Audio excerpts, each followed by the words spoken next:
Welcome to the Fleet Code, a podcast brought to you by Fleetio, where we dive into the latest fleet industry trends, technologies, and best practices. My name is Zach Searcy, and today I'm going to keep this intro brief because today's topic is about identifying inefficiencies in your fleet operations. And my podcast producer told me the most inefficient part of this podcast was my ramblings at the beginning. So instead of attempting to prove him wrong, we're trimming the fat and getting right into our conversation with Bill Spare, the fleet manager for the town of Apex in North Carolina. Let's dive in. Bill hasn't always been a fleet manager. He was a child first, and then after that he worked as a technician for a dealership and then went on to open his own auto parts store selling late model BMW parts. And then, as we all do, he got the itch and has been in municipal fleet management since. Most recently, he took over as the fleet manager for the town of Apex. Yeah, so my background being a technician it's been a huge benefit in my career. I really never saw myself entering the fleet industry, to be completely honest with you. I just never really considered it. Now, I recently read an article, which is just a fancy way of saying that I watched a TikTok, around the idea of finding the dead bodies when you start a new job. The concept being that before you start making big recommendations in an organization, you should first ask questions that allow you to discover what others have already done and found to be both successful and unsuccessful. When trying to boost the operations within a fleet organization, it's easy to want to make a big splash quickly, but if you take the time to hear what has already been tried, you can be more tactical in the recommendations that you make moving forward. When I first started my position, like everybody, they're really excited to come in and make a difference. I was in a newly created position. The town has been, growing rapidly. So, there's now a need for a fleet manager.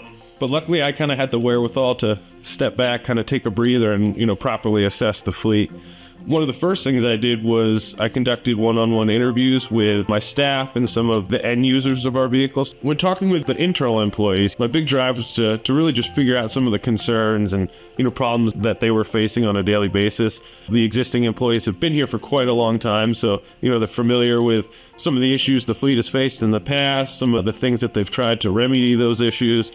So maybe you can find a fresh way to try the same things, or enough time has passed that their test is worth revisiting, but you should always listen to your team first to learn about their experiences. Uncover what excites them and what frustrates them. The best plan quickly becomes ineffective if you're unable to get buy-in from your team, so include them in the conversations as early as possible. Okay, and now that you've started to build out a plan and have the buy-in of your team, you need a way to measure success. And as much as we'd all love to measure success based on vibes, we've found that actionable data is more accepted by the higher-ups when it comes to proving the value of a solution. So what is going to be your key performance indicator, or KPI, with which you measure success?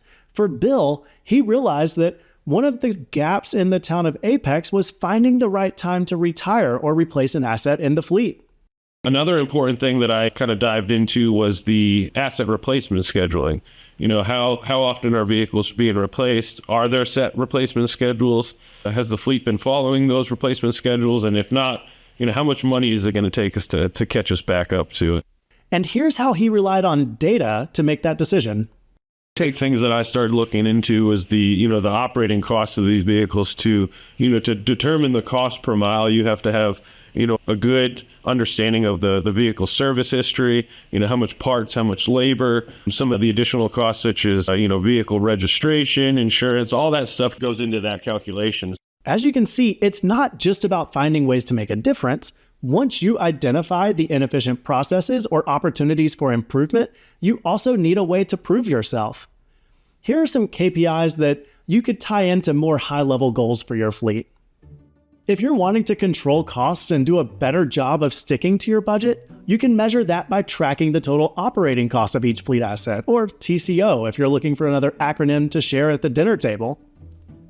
Tracking the TCO of each asset allows you to see which ones are cost outliers, and you can use that to really hone in on the source of the budgeting problems, be it unplanned breakdowns, poor driving practices, or something else entirely.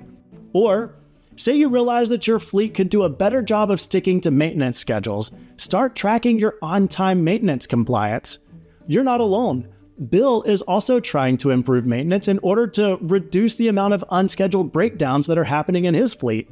We use the work orders created in Fleetio, so everything is determined either to be scheduled or unscheduled. So it's really easy to come up with what our ratio is. Our ultimate goal is to have a ratio of 80% scheduled to 20% unscheduled, because in my experience, I've seen that some of the unscheduled repairs can be almost double the price of the scheduled repairs. The key takeaway is that you need a system in place to measure your progress, or you'll never truly be able to show the impact of your efforts. If you're looking for some other ways to improve your fleet operations, I'll include a link in the episode description to a blog around 6 different KPIs that many of our customers have set.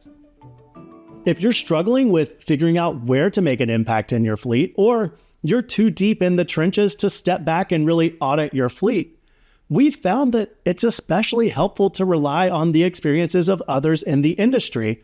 I actually got connected to Bill through a fleet industry conference, and he said that these events have really allowed him to see how others are dealing with the same things as himself.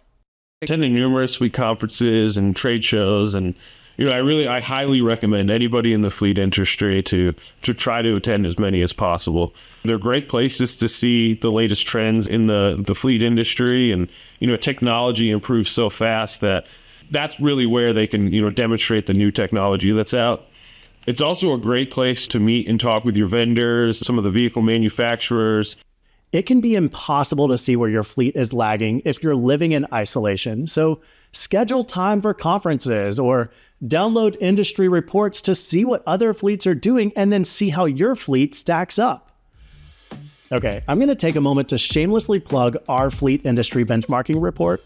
We recently released the 2024 version of the report, and it includes industry average metrics like the cost per mile of operating vehicles, the average time it takes to resolve issues, and the average vehicle life cycle for fleets.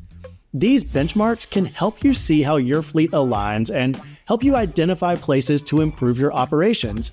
You can find the link to that in the podcast description as well. Before you dive headfirst into making big changes for your fleet, here's a parting word from Bill. Definitely take it slow. Like I said, when I first started, I was really eager to, make a difference. But, it's important that you kind of step back and, although you may be able to see the issues on the first day, correcting those issues will definitely going to take quite a bit longer. Another piece of advice I would have is to record your fleet's baseline data. This will allow you to show the improvements you've accomplished. And, it also may be good to use for justifications for any of those decisions you made. That's all I have for today's episode of The Fleet Code. I hope you found this conversation helpful, and I look forward to learning ways that you've improved your fleet. I'll leave you with a parting question. What would you say is your number one responsibility as a fleet manager? Leave your answer as a comment on our YouTube channel or send it over to us at podcast@fleetio.com. Your answer could be featured in a future episode. And as a reminder, the Fleet Code is brought to you by Fleetio. If you're looking for the best way to run reports and track the success of your fleet operations, Fleetio's fleet management system brings all of your fleet data into one system so you can set goals and surface any gaps immediately. You can learn more about Fleetio at fleetio.com. That's FLEETIO.com. All resources from today's episode can be found in the episode description below. Make sure you subscribe to the Fleet Code on your podcast platform of choice to keep up with the latest tips and tricks for fleet managers. Leave a review or a rating if you're into that kind of thing. And if you have a topic that you would like for us to cover, send us an email to podcast@fleetio.com to let us know. Subscribe to our newsletter and follow @Fleetio on social media for even more fleet management best practices.